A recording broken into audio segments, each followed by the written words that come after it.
J'ai plus envie de donner la parole dans ma baignoire à des gens qui vont s'insulter. J'ai plus envie d'être l'entremetteur. J'ai plus envie de relayer des choses comme ça.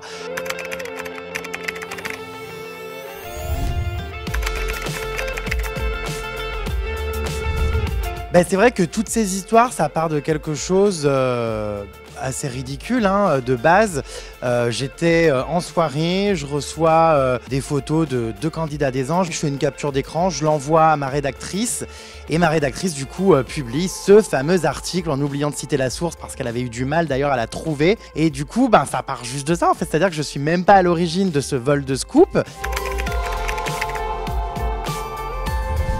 Bah là encore, je suis complètement halluciné. Je me dis, mais ça va beaucoup trop loin. Et là, je comprends que c'est parti et que je vais être face à quelqu'un qui va vraiment aller très très loin. Et à partir de ce moment-là, tout s'enchaîne, hein. J'entreprends des procédures judiciaires, tout ça. Oui, c'est assez insupportable et assez étonnant parce que cette histoire de Jérém Stargate, en fait, ça n'a jamais existé, le Jérém Stargate. On a voulu me rattacher l'histoire en utilisant mon nom pour que ça soit plus cliquable et que ça écoule du papier et que ça fasse plus de vues parce que Pascal Cardona, personne ne savait qui c'était. Et les orgies, tout ça, enfin non, c'est pas vrai, il n'y a rien eu du tout. J'étais pas du tout présent à des orgies, j'en ai jamais fait. Les seules soirées que j'ai pu faire chez Pascal Cardona, c'était voilà, des soirées interminables sur la terrasse à manger du poulet à 4h du mat. Il n'y avait vraiment rien de passionnant et si j'avais vu une partouze ou quoi que ce soit, déjà premièrement je me serais barré et deuxièmement si j'avais vu des choses illégales, j'aurais dénoncé la personne.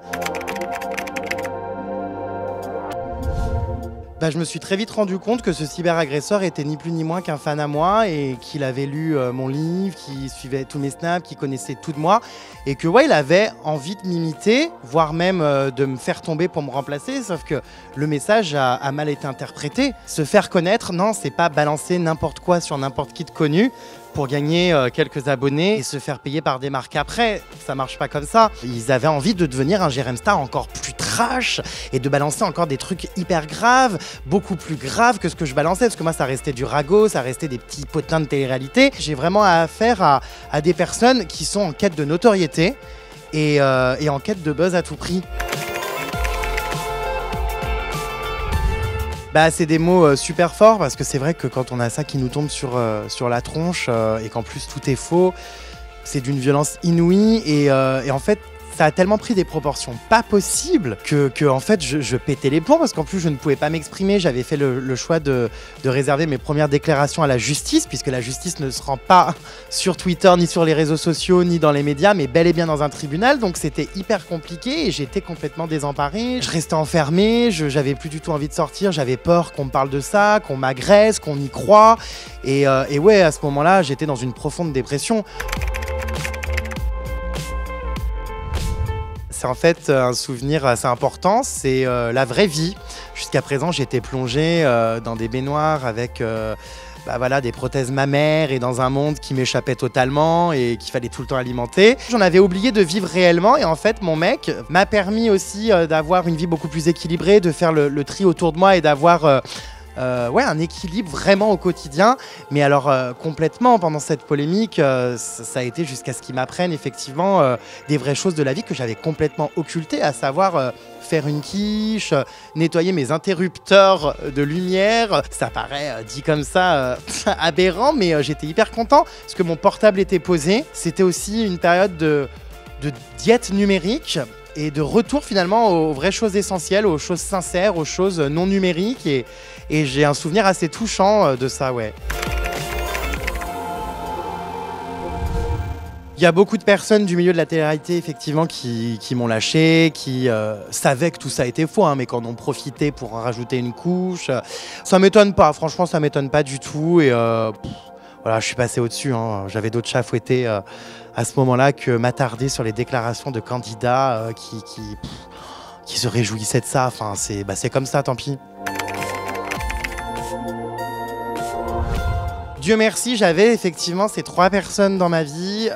Mon petit copain forcément soutien numéro 1, mais aussi un soutien de taille de ma directrice de la communication qui travaille avec moi depuis des années, de mon avocate, parce que voilà, ce sont des personnes intelligentes qui m'ont évité de réagir à chaud, d'apporter de l'eau au moulin de mes cyberagresseurs, et heureusement que je les avais autour de moi. Personne ne m'a jamais convoqué, la justice n'a jamais jugé bon de me recevoir, donc voilà pourquoi j'ai fait ce livre aussi, parce que j'avais envie de rétablir les choses une bonne fois pour toutes et d'avancer et de tourner la page.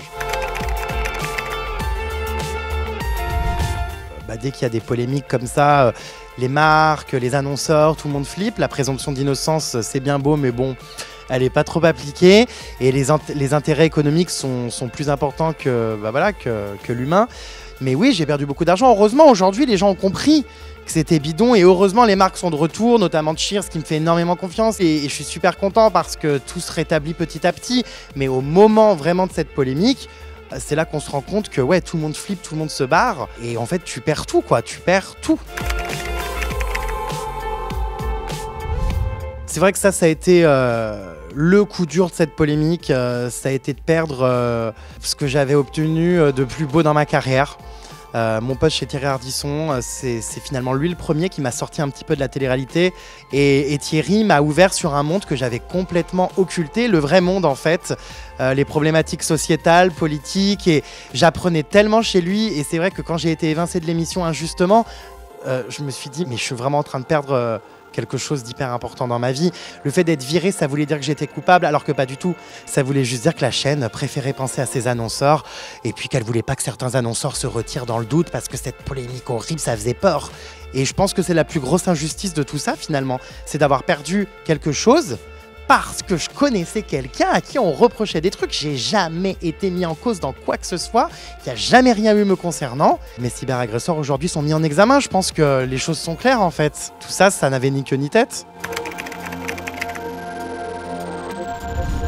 Aujourd'hui, j'ai plus du tout envie de traiter la télé-réalité. J'ai d'ailleurs fermé mon site et je suis en train de revendre mon second site, gossip.fr, parce que voilà, ça m'intéresse plus. Je me suis rendu compte que voilà, cette machine à buzz, cette usine à gaz m'a explosé en pleine tête, et que j'ai été la première victime finalement d'un système que j'ai contribué à alimenter, et j'ai plus envie de donner la parole dans ma baignoire à des gens qui vont s'insulter. J'ai plus envie d'être l'entremetteur, j'ai plus envie de relayer des choses comme ça, j'ai plus envie de participer à ce système parce que j'en ai été victime, et parce qu'aujourd'hui j'ai vraiment envie de m'engager concrètement contre le harcèlement scolaire et le cyberharcèlement.